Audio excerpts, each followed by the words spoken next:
Well, hey guys, I was thinking about installing this turbo on the Raptor and make it a triple turbo. But whenever I'm working on the engine bay here, I always have to lean over, and my back's killing me when I'm done. And so you know what? VEVOR was kind enough to give me one of these. It's the Topside Creeper, and it allows me to kind of lie down on it, and it saves my back. I did the fuel injectors earlier, and really made the job a lot easier that I can just kind of hang out. Doesn't touch the truck at all. It's just kind of hanging out over the top of the truck. Do you think these are the right tools I'm going to need for installing this turbo, Emily? Yeah. It's a hammer. Think that'll do. Maybe a little of this. Yep. What about this? Looks good. All right, that's enough joking around. But yeah, VEVOR sent me this Topside Creeper. I think it's awesome. My back already appreciates it. Obviously kidding on installing the turbo, but I did do the fuel injectors earlier. It really helps smooth out the idle and the drivability of the truck. So go get a VEVOR Topside Creeper. There's a link in the description of this video. And alrighty, welcome back for another one. Today we're going to do something a little bit different. Giant box in front of me. So that's what we're going to be working on today. Got the hood open on the truck because what's in this box is going to help me work on the truck. Now, I'm a taller guy. I'm 6'3", 6'4", somewhere in that range. And even on, and this isn't the biggest truck, it's, you know, a Raptor. But even I still have to lean over this and kind of reach in, and even sometimes have to step on a stool to get back here when I'm working on stuff like trying to get to the injectors or the spark plugs or anything that's down in the engine bay right here. So VEVOR was kind enough to send me something that's going to help me do that. So what we're going to do is unbox this real fast and obviously put it together. We'll see how much assembly is required. Let's get this open. So it came pretty quick. Again, I'm in the greater Houston area. So as far as I understand, I believe VEVOR has a brick and mortar location here. I have to imagine, maybe not in Houston directly, but I would bet that they probably have a distribution warehouse of some kind in the area where they kind of keep this stuff, because when I got this sent to me, I believe it was on a Friday or maybe even late Thursday, and it showed up on a Saturday. So that's pretty awesome how quick that shows up. Pretty nicely packed. It's not a super heavy thing, but it's got these nice straps holding it together. And of course, we'll have some assembly required, which is fine. But I think you're going to see, especially if you have a bigger vehicle like I do, this is going to be immensely helpful when working on the truck. So let's start getting some of this stuff out of here, and you can kind of see what it is. Nice, what is that, for my geometry class, what is that, a trapezoid? Nice foam pad here. I'm just going to set that up top for a second. That may be a clue as to what we're opening here. There we go, instructions, and that'll be a dead giveaway. So we have the VEVOR Topside Creeper. So what this is going to do is going to allow me to kind of lay over the top of the truck without having to lay on the side of the truck itself, just to get, again, the stuff in the back right there. So instructions, let's see, before I get everything out of here, how difficult of an assembly we're going to have here. Should be pretty straightforward. And of course I'm fighting the wind here, so forgive me, but do have the microphone so you can hear me at least. Another box. I imagine this is hardware. Some nice heavy duty casters. No expert, that feels like a nice heavy duty nylons. 2 more brackets and a bag of some kind. Oh, I think I know what this is. So it looks like a tool bag that kind of hangs over your creeper, I'm assuming. I'm just going to set these in there for the time being.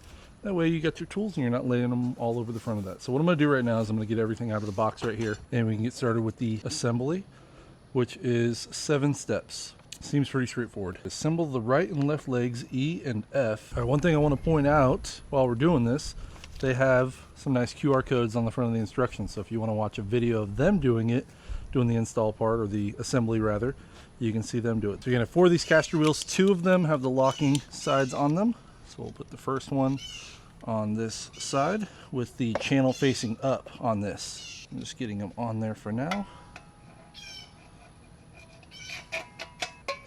And the way these are going to go is you're going to have the bend right there go into the channel with these notches on it. That's going to be on there, and so the bend faces out. All 4 of the wheels are on. Now let's get our bolts to secure that together. All right, so it's these longer bolts, so you need 4 of each, for the bolts, for the washers, for the nuts. A hole right here that's going to line up right like, where's it at, right like that. And you got another hole, the second one, the middle, the one that's not off center.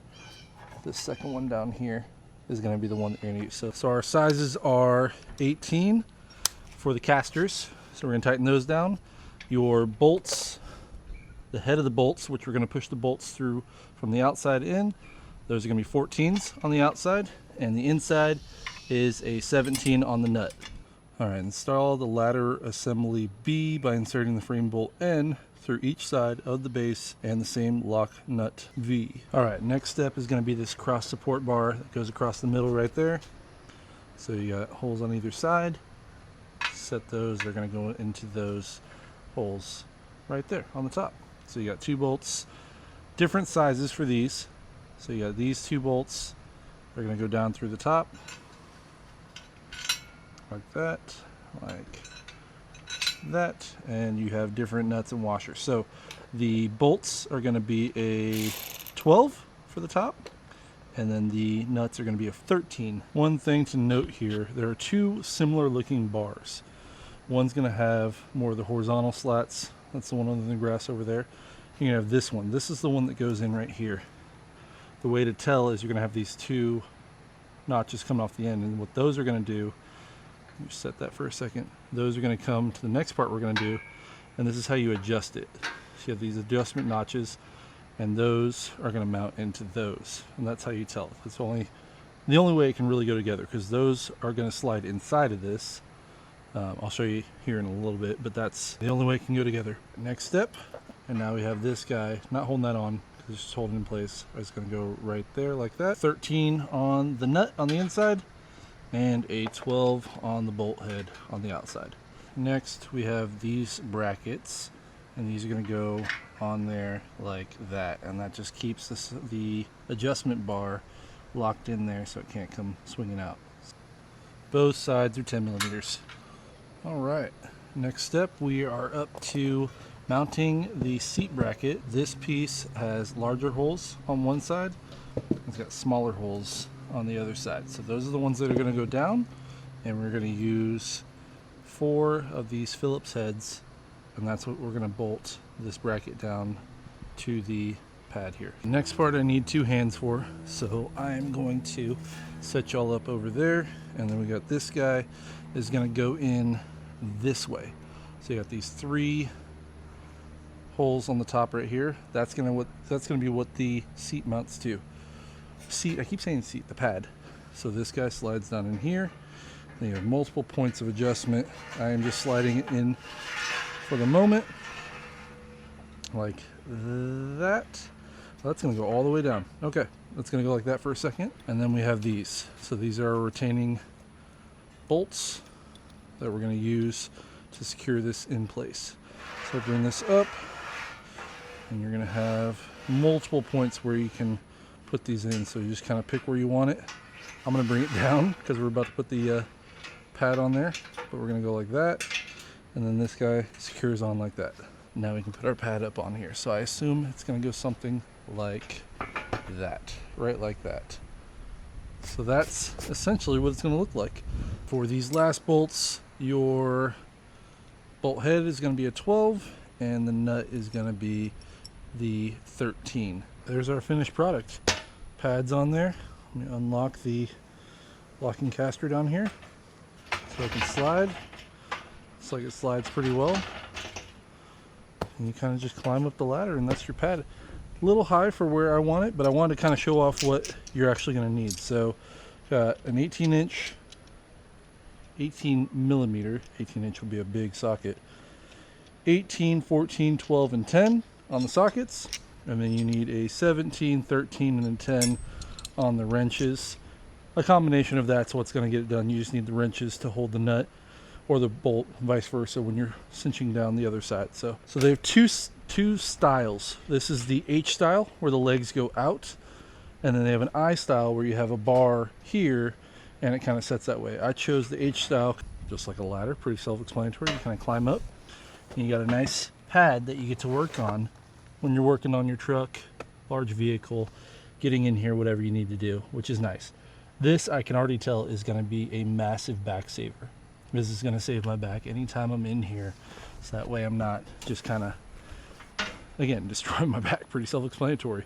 That's the whole point of this. It helps you get down in there. It's not touching the truck in any way. It's just kind of hovering over where I need it to be. And it will allow me to get down in here for the next job I'm working on, which is going to be some fuel injectors. That's what we're going to work on now that I have my Topside Creeper. Appreciate VEVOR shooting this over to me. It looks awesome.